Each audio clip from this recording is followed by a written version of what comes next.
Welcome back, everyone, to NeuroAlchemy, where science meets soul and where healing becomes multidimensional, intuitive, and profoundly possible. I'm Dr. Sarah Young. Here on NeuroAlchemy, we define every term as if you're hearing it for the very first time. Because clarity creates safety, and safety opens the door to deeper healing possibilities. This is a space where we slow down, honor the nervous system, and explore healing in a way that respects the whole person: mind, body, emotion, and lived experience. Today, I'm joined by Lesley Andrew, an artist and art therapist whose work centers on creativity as a bridge between emotional healing, nervous system balance, and self-understanding. Lesley's own path weaves together trauma, gynecological health challenges, identity shifts, and the often unspoken grief of being childless, not by choice. Through creativity, she found her voice again, and now she helps others reconnect to theirs. This conversation invites us to explore how expression becomes a lifeline, and how the body tells its story through art, and how creativity can help us reclaim meaning, agency, and purpose. Lesley, we are so glad you're here. Thank you so much. Thank you for welcoming me onto the show. It's really great to be able to contribute. Lesley, before we dive in, I always like to begin with a gentle arrival check-in. How are you arriving today, either physically, emotionally, energetically, spiritually, or all of the above? Because lived experience is truly multidimensional. Yeah, good. I'm in the UK, so it's sort of 8 p.m. right now as we're recording. So I'm like winding down. I've had quite a busy day, quite a few one-to-one clients that I've been working with face to face, traveling around quite a lot. And I'm all wrapped up in my like woolly hoodie. So because it is very cold over here at the moment. So it does feel like I'm kind of winding down for the evening. So it's a really You're nice ready time for to come on. recharging. Yeah, yeah. Yeah, for sure. Before we go deeper into your story, I'd love to ground a few core concepts we'll be returning to throughout today's conversation. We do this intentionally so listeners can stay oriented and safe as they listen. For listeners who may be new to art therapy, how could you define it in simple, accessible terms? Yeah. So combining like art, image making along with talking and expressing. So often people find that therapy is more about talking. However, sometimes people find it hard to talk about challenges, talk about emotions. And so actually the image becomes an additional way to express and communicate feelings and to hold on to something, maybe express some emotions.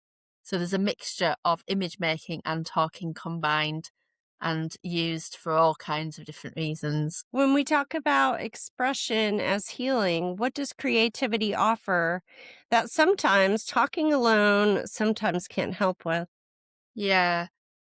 So I suppose the thing with that is that there's a real strong kind of message of it being hard to talk about things sometimes, and often when we're going through a pain or going through something stressful, or there's been some trauma, there's been something happen in the past that's been traumatic, often words are not enough, or often that they're maybe not the right words to describe how someone's feeling or how somebody understands those experiences or those emotions. So actually being able to be creative and finding different ways to explore those things, whether it's using like different materials to doodle or scribble, or maybe big painting to really make something big and bold, whatever it is, it can be a less threatening way of processing emotions and expressing things and exploring and experimenting.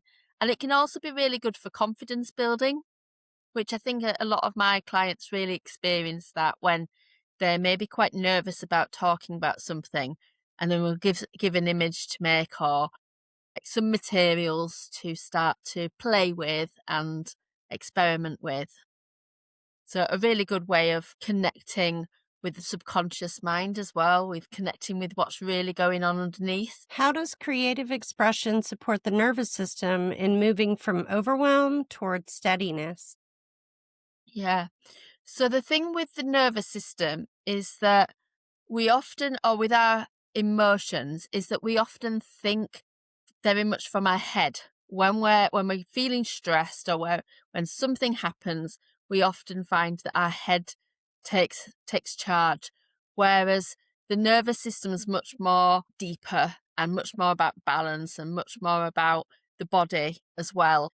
Using art and using image making can be a way of calming the nervous system. If someone's feeling agitated and stressed and up here, then they can feel that they maybe using something like a slow movement of maybe using chalk pastels that's soft and smudging with your finger can be a good way to connect like something and feel calm in that sort of way.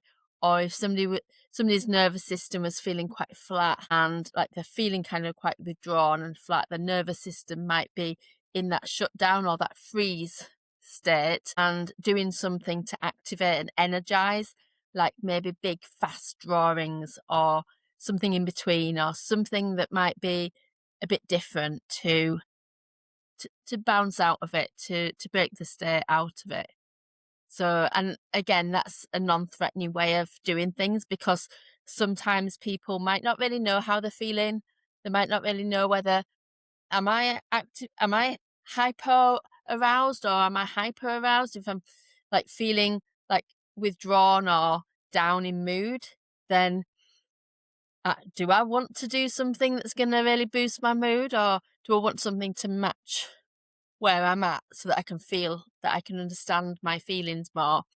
And the creative process allows a sense of acceptance as well as change. So a bit like listening to music, if you're feeling really upset and you might put on a sad song, and people might question, well, actually, why might you listen to something sad? Maybe listen to something happier and it might boost your mood.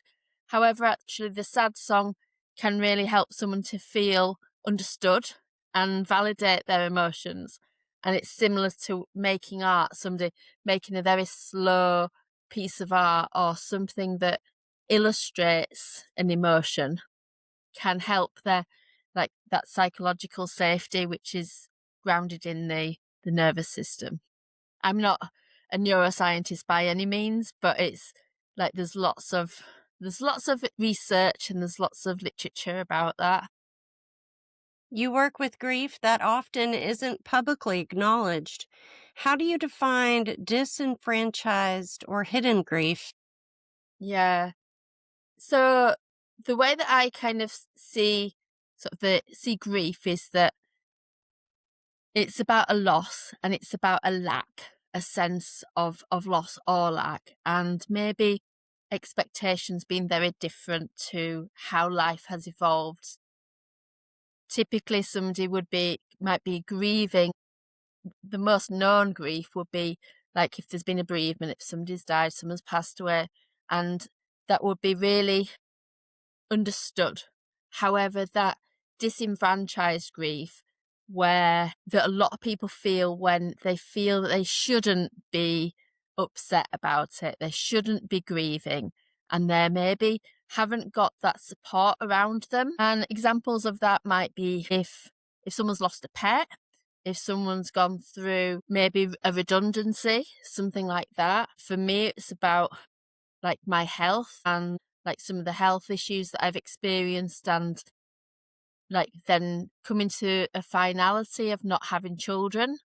So then thinking what like my sense of feeling disenfranchised or it being hidden was more about it being maybe not necessarily being something that people expected from me to be upset about, because I didn't go through sort of IVF or anything like that. So I think there's a real, I suppose, misunderstanding about it. A lot of people feel that they can't express their grief, or that they feel it might be quite trapped for them. When you speak about values guiding healing and identity, What does that mean in practice? Yeah. So I would say that I talk a lot about expressing your true self, and the true self being like what's at the core. If you were to strip away all of the challenges, all the labels, all of the fog and the dust of everyday life, and all of those kind of the impact of the trauma and the emotions, what would be really at the core? And if somebody's feeling like really fresh and confident, then actually their core self and their true self can really shine. However, if someone's feeling really overwhelmed, or they've maybe got some patterns or some core beliefs that aren't very empowering for them, then actually they might feel that their identity is maybe this. It might have there might be a scarcity identity of I'm stuck here, I'm not good enough, I'm not loved, or I'm not worthy. And actually, when I speak to people about express your true self, when they haven't been doing sort of a piece of healing work to really sort of allow themselves to shine and the best version of themselves to come through, they believe that their true self is that wounded self, that's that, oh, it is my true self, I'm just not good enough. And they feel that with certainty. However, actually, when people are working through, there's a possibility of something new, and image making can do that because we can make different types of images. We can put a crown on our head if we wanted to. We can change an elephant into a dinosaur if we wanted to. We can transform those things. We can test out different ideas, and that in turn can give that possibility of a new identity or a more refreshed version, a better version of yourself where you're feeling more expanded and freer and more confident. Can you share the moment when creativity shifted from something you did into something that truly helped you heal? Okay, so I mean, there's loads of moments for me across my life. I think a really good example of this, I think probably the most recent early moment is when I was recovering from a hysterectomy, which is around 2 years ago, and this is part of my story. And at the time, I was immediately after, I was feeling like a mixture of feeling free, feeling relief that I was no longer going to be in pain, but also feeling like quite quite confused and quite lost. And there was some of that grief was coming up for me. So whilst physically I couldn't do a massive amount, I could sit on the sofa, I could sit with my sketchbook and draw and doodle. And I was making a lot of art at that time, watching a lot of TV, making a lot of art, and I was making art specifically about my condition and about what, like, making an effort to, like, really allowing myself to pause, really allowing myself to rest. And that to me felt really healing because it wasn't just like a recreational thing. Sometimes I've made art before where I've very much been expressing feelings and expressing those emotions. However, that did feel really significant. Like all of the art leading up to the operation as well fits in with that theme of really something that felt really embodied, as well as something that was like illustrative of the pain, and like of maybe drawing uterine fibroids which were in my body that were taking over almost, and that becoming a piece of art. So I'd start off drawing maybe some of the things that felt quite painful, and then adding different details and adding patterns to it, and then they became, I suppose, more beautiful really in themselves. So rather than it being something that was ugly and expressive and messy and painful and capturing that, it became more like a mandala and like something that was floaty, transforming that into something. Actually, there's a possibility with this. I was doing things that were um partly symmetrical and partly sort of rotational. So that felt really useful to do. And some of those pieces have gone on to, some of those in my book, I've gone and developed further images from. like more paintings from. You've shared about uterine fibroids and how emotional stress intertwined with physical symptoms. What connection did you notice between your body and your inner world?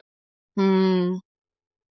So there were, if I was to rewind a little bit to sort of give an explanation as to my journey with uterine fibroids. So just for the audience, that uterine fibroids are non-cancerous tumours that are found in the uterus wall or on the inside of the wall, or sometimes kind of they're on stalks sticking out and in different places. And I I first found out I had them back in 11 or 12, 2011.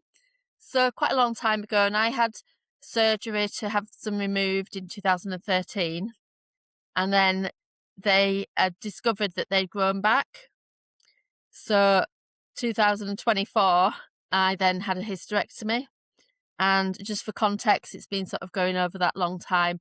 And a lot of women, like there's so many women that experience this, that it might not cause any major bother, and other people that it really does have a big impact on their lives.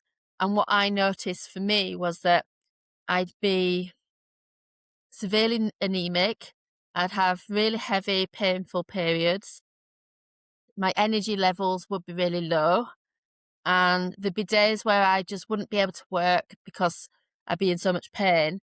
And at the time, sort of in lead up to that, I've always been a very active person, and I had to stop doing the things that I love doing, like hiking and like running and going to the gym. And I remember there was a time when me and my friends went hiking in Wales, North Wales, and there's some beautiful mountains there. It's just amazing. And I just stayed in bed most of the time while they went and explored. And it just felt like for me that there was that message of not being able to do things. There was a real, like, you have to, almost being forced to stop, like being forced to not do the things that I really enjoy. And it did feel upsetting, and it took a lot of effort for me to really be compassionate towards myself, to sort of to really feed myself the kind of nourishment that I needed. That took a lot of energy. That sort of psychological nourishment, that kindness, because I would be questioning, why is it that I've got this? Is it because I've eaten too much sugar, or is it something to do with that? Is it something to do with trauma in my body? Has something like that going on? And it's weird how we often question ourselves when actually it's just a physical thing. But we try to make sense of these things. And there was an article that I read. I don't know who wrote it, but it was a long time ago. And it was making a connection between fibroids and the uterus and creativity. And it's saying when you don't have, this is really badly, I'm really butchering this, but when you don't have children, when the body wants, like women need to, and people need to be creating. And typically, if you, as a result of not having children, if you don't have children, your body will create something. So that maybe there's the biology of that. I don't know the science. I don't know whether that's true at all. But it was that idea of, okay, well, I need to be creating. If I'm not having children, if I, at the time, the circumstances didn't match with that, I need to be making sure that I'm creating a life that I want. I need to be truly expressing myself, because otherwise my body will express itself for me in a negative way. So I think this is where then leaning into, that's when I then went and studied art therapy, like after that first surgery, in order to really do that for myself and for other people that I knew that I was teaching at the time, and that wasn't what I wanted to do. So it's very much about making that link between what's going on in the body and what I want out of life, and what those emotions were, what was coming up for me at different times. What do you wish healthcare providers understood about the emotional layers of physical pain? Yeah, that's such a good question, because it's so important, isn't it? I think a lot of people really struggle with that, and I think that, you go to your doctor or you go to an appointment and it's very much about the physical, and you do have sometimes like you go and people are compassionate, but they're so rushed. So I think just being able to recognize that it's maybe not like take the personal part of it out, because it can feel very personal, but also treat people as individuals. So you can, I think that if people recognize, if the health systems and the health like individuals recognize that people do feel personal about their health, they do question their lifestyles. And I mean, maybe not everybody, maybe it is just like when you're conscious of things like, oh, should I have drank more water, should I have done this, and just recognize that the emotional impact of that, and how much it impacts the lifestyle. How if something as simple as someone breaking a leg can have a huge impact on someone's lifestyle and what they can do, and but a broken leg can be fixed quite quickly, whereas more chronic health issues can have more of a slower impact on somebody's lifestyle and their life.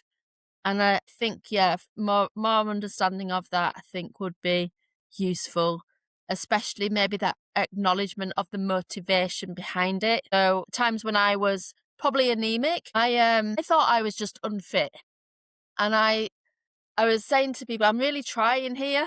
I'm trying really hard. I'm like, I'm just really slow. This is as fast as I can go with running. This is where I'm at. And I felt, I don't think people were judging me, but I felt judged as though you're just not trying, or you're just not very disciplined at training. But the reality was I was probably becoming anemic at that time. And I didn't know, because things like that come up slowly. Yeah. Yeah, we tend to push, push, push, and we second guess ourselves. We're kind of trained to go, go, go, do, do, do, take care of everything, be superhuman in many ways, right? Yeah. Yeah. How did creativity support you where medicine alone fell short? Yeah. So, I mean, I would say I can give an example here about sort of perimenopause, I think, really. Is stepping into sort of thinking about hormones and thinking about kind of the emotional impact of midlife. And actually, so many people, when they're feeling anxious or depressed or stressed about something, end up having like some medication.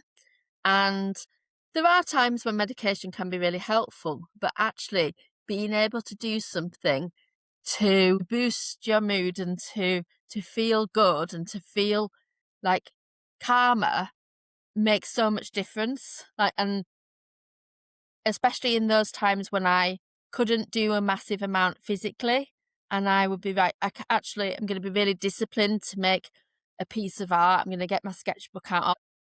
So right now I'm sat on my sofa. I have an art studio upstairs. So there'll be times when I make something and it's very, very cozy, and I'm making something that's in my sketchbook, like a little doodle or something. And there's times when, and that's more, I need to regulate and chill and relax. A bit like if I was to sit and crochet or knit. And then there's times when I'm like, right, actually, I'm gonna go into my art studio and I'll put some music on, and that's when I make something bigger. So these are things like, it's working out really what the intention of it is. So I have a model called the Focus 5. It's the Art Heals Focus 5. And there's 5 different elements: activate, regulate, explore, express, empower. So depending on how I was feeling, and depending on how people are feeling when they're like, maybe they're emotionally overwhelmed or whatever it is, when they're approaching art, that it might be about activating it. Activation's about getting into a routine. It's about behavior activation, which is about planning something in the day with the intention of that boosting your mood. So you might not feel like doing it. Sometimes we don't feel like going for a walk, but when it's scheduled in and you're doing it regardless, then that can really help. And having just 5 minutes of art making serves to do that. But then yeah, and that's often the kind of starting point. And then choosing whether it's having that balance between regulating emotions compared to expressing emotions. That comes up for a lot of my clients, where they're probably doing both really a lot of the time and experimenting. So whilst actually there's a lot of overlap, I think for people to be able to say, actually, I'm feeling quite flat right now. I need to boost my mood. I'm going to make this piece of art to help my mood. Or it might be that they're wanting to do it for some other reason. So that's helped me as well. What tends to happen mentally, emotionally, or physically when someone hasn't had a safe place to express themselves? So I spoke to somebody recently at an event. It was a wellbeing event. I had a stall. I had an art therapy stall. I was doing a talk as well. And someone approached me and said that she'd been doing some art therapy or invited to make some art to express herself. And I think I don't know what who the person was or anything. It's like I don't know any of the details. But she was saying she just felt really uncomfortable doing it. And she didn't really know where to start. I think it was maybe someone, it wasn't an art therapist. It was somebody like, I don't know what their credentials were or anything. And she'd mentioned it to me because she felt that there was a difference between doing it with an art therapist who would understand the subtleties and the sort of nuances of it compared to maybe she said she was told to just draw anything and she felt really overwhelmed by that. So actually sometimes we can have that direct, like non-directive approach where people are invited to start from somewhere and not really have a plan. And some people feel safe to do that, whereas other people might not. So I'd often have like little exercises that people can do to, I suppose, break the ice to get started. I suppose part of what can be quite damaging really is that if you're, I suppose one of the things with art therapy is that it can unlock emotions and uncover emotions that might not be expected, sort of feel like they're coming from nowhere. And sometimes people can express something and they've got lots of paint dripping everywhere and it can feel too much. And it's my job as the art therapist to sort of go, okay, well, what we're going to do is we're going to have a tray, or we're going to have lots of paper towels, or we're going to use a different type of paint that might not be as drippy, might not be as runny, or we're going to make sure that it's paint that washes off really easily, because actually we can clean up the mess and that's great. However, if you're then covered in paint and you're taking it home with you, or you're left with this paint all over you all night, then that might not feel safe for you. So there's those kind of things, and it's being able to help people to feel grounded and to, I suppose, maybe get to know what it is that's going on for them. So, okay, this feels too much. I'm going to sit back and go, maybe be mindful about what's in front of me.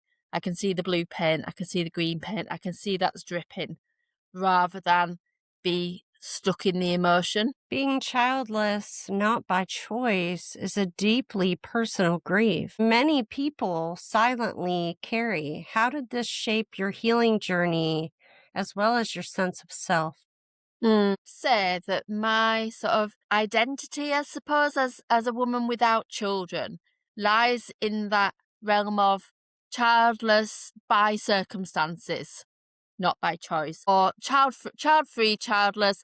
I can bounce between both words, child free by circumstances, childless, and I think there's a lot about those interchangeable words, and I think I was struggling because there's groups of people who are child free by choice, and then there's groups of people who are, or the desire to have children, and it's a real need. They've got that real innate desire to be a mum, and they may have gone through a lot of painful things. They may have gone through IVF cycles, and they may have so many different reasons. And actually, I kind of think that sitting in the middle can feel quite a lonely space. It can feel very lonely being in both spaces, but then sitting in that middle of, are you that or are you that? And I think, Sarah, that's where that sort of disenfranchised sort of grief comes in, because for somebody might understand that when there's been a loss rather than a lack, there's a difference. And they might understand, recognize, oh, there's IVF. I know what that looks like. I can imagine what that's like. Whereas what I was finding is that my circumstances were more about not wanting to be a single parent particularly. And like, I was always very career focused, and I changed careers at the time. Had I not changed careers, and if I was in a stable relationship at the time, that's when I may have had a child. However, that wasn't my life pattern. And so when it came to the hysterectomy, and suddenly I got this kind of overwhelming grief, these big feelings that I didn't really know where they'd come from. Cognitively, it didn't make sense, but my subconscious mind, my world just felt like really empty for a good chunk of time. And I had to really make that effort to get clear on my purpose and to think, well, who am I beyond all this? Linking back to what I was saying about how hard it is when you can't do things because you might not have the fitness, your health doesn't have the energy, that a lot of my identity I'd put down to being a runner, doing hiking, and being an artist as well was really important to me. However, actually, I needed to really double down on that and have a sense of, well, it's okay to sit in between and sit in that messy middle. Because a lot of my family were probably quite surprised that was something that came up for me that I was upset about, because they're like, oh, it was Auntie Lesley. like we wouldn't have thought that that's what you would have wanted particularly. And neither did I, especially, although I was never at a point really where I went, I don't want children. It was never, I don't want children. There was never the child-free conversation. It was very much the circumstances. So I do think that it can feel like very lonely, but then actually the more we look for the challenge, the more we find more the challenges. When we look for spaces where there are other women like ourselves, then we find that, don't we? What would you want listeners carrying hidden grief to know about themselves? I'd say it's okay. It's okay to feel those feelings. Your feelings matter, and that it's important to recognize that those emotions are perfectly valid and there's not anything wrong with you, that you can express those feelings, and it's allowed. Thank you. Thank you for saying that out loud. How does creativity help the body move from overwhelm into steadiness? Okay. So if someone's overwhelmed, that could mean all sorts of things, because overwhelmed with what? Overwhelmed with anxiety, overwhelmed with anger, overwhelmed with shame, overwhelmed with grief, like sadness. And what that essentially means is that it's very full. So if I was to link back to think about sort of the model of grief that's called rowing around grief, that this idea of like a feeling, like the grief, we sometimes have this illusion that our grief, those feelings, if we can associate this with any emotion that we're experiencing that feels overwhelming, that feels all consuming, we're feeling anxious and it's taking over us, and grief can do that. So grief can feel like that your whole life has changed. And instead of thinking, well, we want to shrink the grief over time, we want to do something to shrink the anxiety within us. Now, there are things that you can do to calm the mind and calm that anxiety. And art making and creativity can help with that. And it can also expand your life around it. So if we've got this experience of anxiety that feels overwhelming, that's taken over, instead of beating ourselves up about it and thinking, I can't possibly get past this because this is just all of me, it might become someone's identity. They might say my anxiety instead of the anxiety I'm experiencing. Then being creative and doing different activities can expand their life, expand the possibilities around that. So it's growing around that emotion and building things. So rather than constantly feeling pressure to reduce that anxiety, we're making the anxiety less dominant in our world. And because when you start to see things in a different way, things can change. And that feels really refreshing, actually, that there's not that pressure. It takes away that pressure to reduce the problem and to reduce the anxiety, to reduce those sad feelings. And it allows people to be able to sit with those feelings instead of feeling something wrong with feeling that. What simple, accessible, creative practices could someone begin today, even without an art background? Okay. So I think that anybody can access art. You don't have to have an art background. You don't have to have like a special talent or any skills or anything like that. Sometimes people say things like, I'm just not very creative. However, if you can hold a pen or hold a crayon and wiggle your hand, you can scribble. And scribbling is a really good way to start. And you could even use both hands. So a scribble or a doodle, doing a doodle a day, it could be as small as a minute in time or 10 seconds to do a scribble. And I'd encourage you to put the time aside to do that.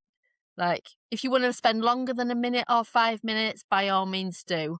Doesn't have to look like anything. It could purely be a scribble. How do you help people release the pressure to do it right? Yeah. So that's similar really to what I was saying.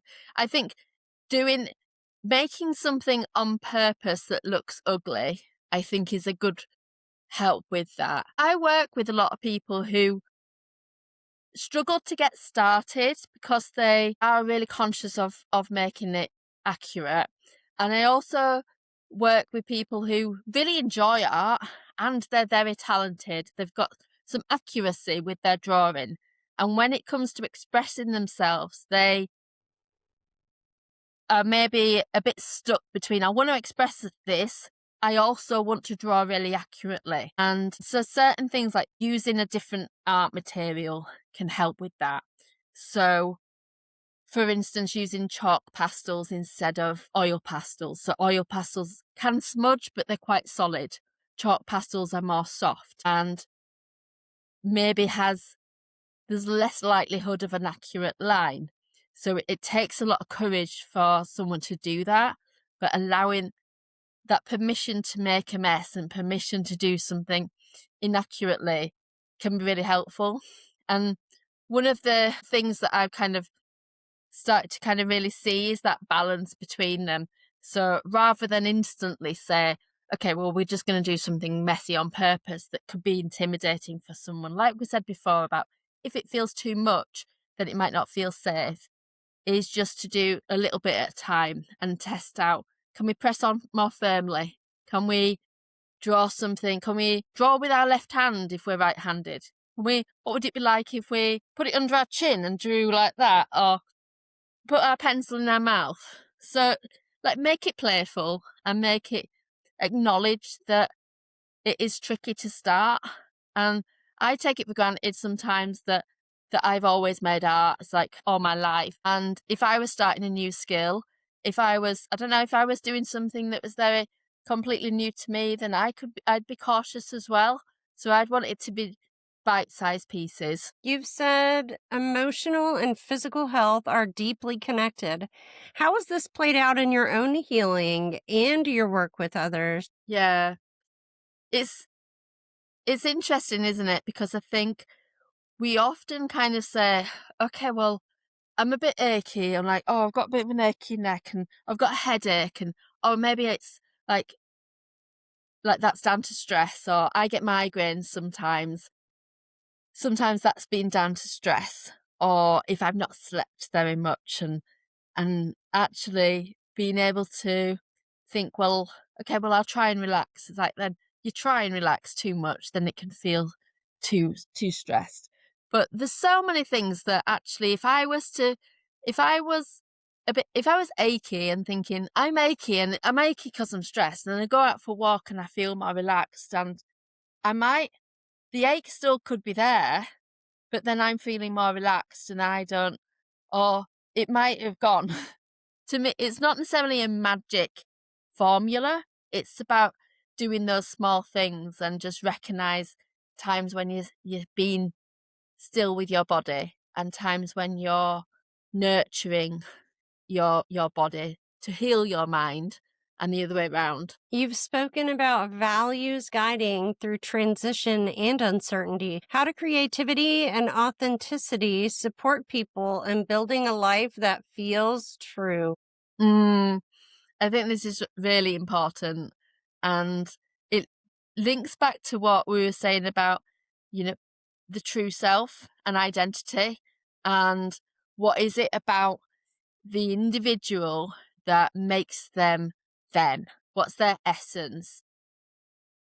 Certain things that people think, well, actually, I really value travel, for instance, or I really value this, that, the other. There's lots of different things that you might value in your life. And it's about really thinking about what's important to you and what's important to actually to you, not what's important to other people. Your family members or your friends might have other things, and there might be other reasons why that's important. But thinking what's at the core of it. So I'll say things like, what's important to me is authenticity. You kind of, well, okay, sure. So that's everyone being authentic, but when are you the most authentic? So then it's going deeper. It's going deeper for me and saying, okay, well, I'm more authentic when I'm being curious, when I'm being playful, when I'm being courageous. These are the values that I really enjoy. Being creative and connecting with people. So I have a thing, authentic connected expression. So, but yeah, being authentic could be so many different things for people. Whilst when we're going on this journey and we're going off on a little path that way and a path that way, and as long we could keep going back and keep going up and down and around, and if our compass point is pointing one way based on our values and we're heading that way, then we might not be able to achieve the things that we all want to achieve instantly.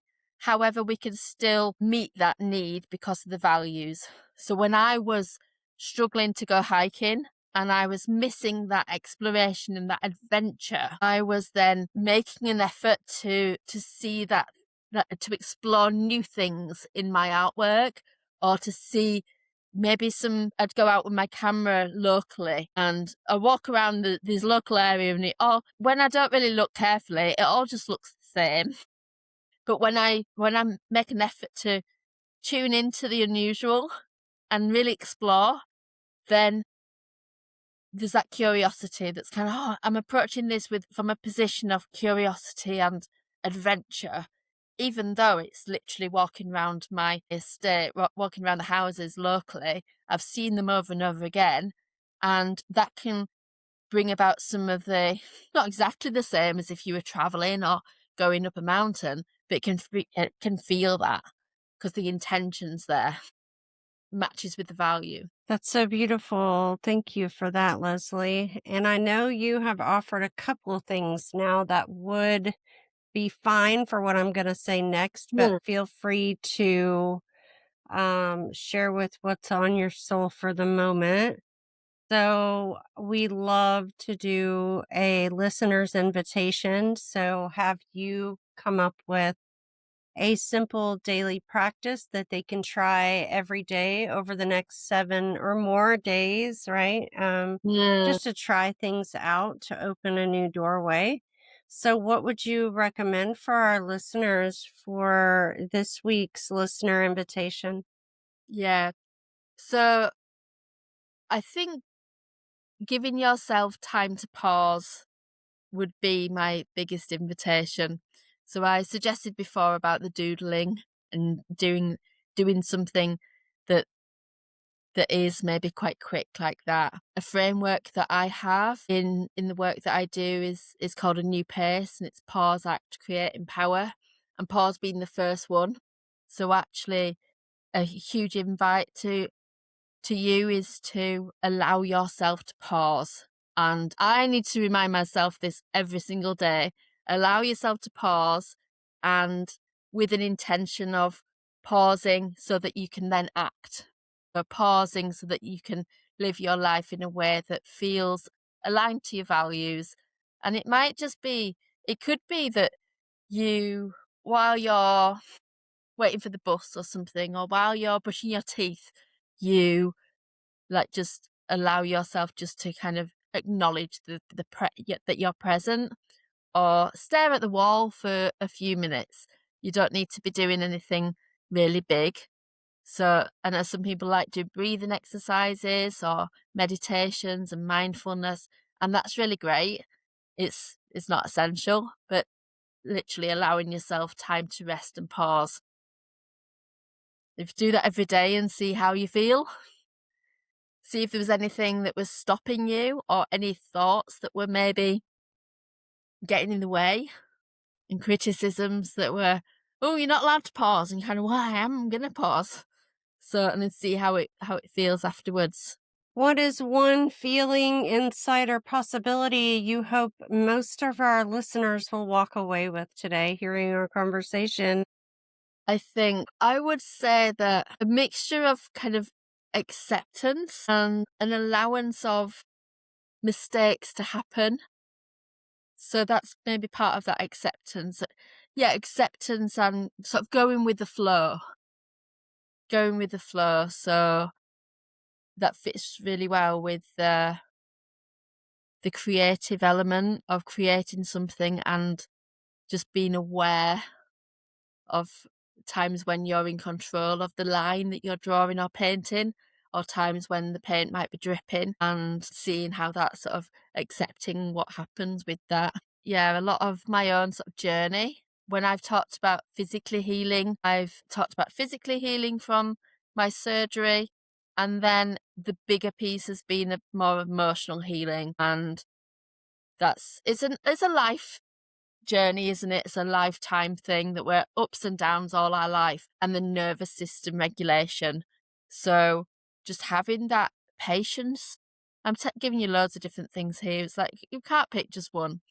That allow what's going to happen, and it be okay accepting it. Lesley, thank you for sharing your heart, your story, and the healing wisdom that emerges through creativity. Thank you to everyone listening to this episode of NeuroAlchemy, where the nervous system, expression, and multidimensional healing meet. If something you heard today was helpful, or if you think it might support someone you love, please take a moment to like, subscribe, and share the show. It helps these conversations reach the people who need to hear them the most. Until next time, take gentle care of your mind, your body, and your inner world. Bye for now.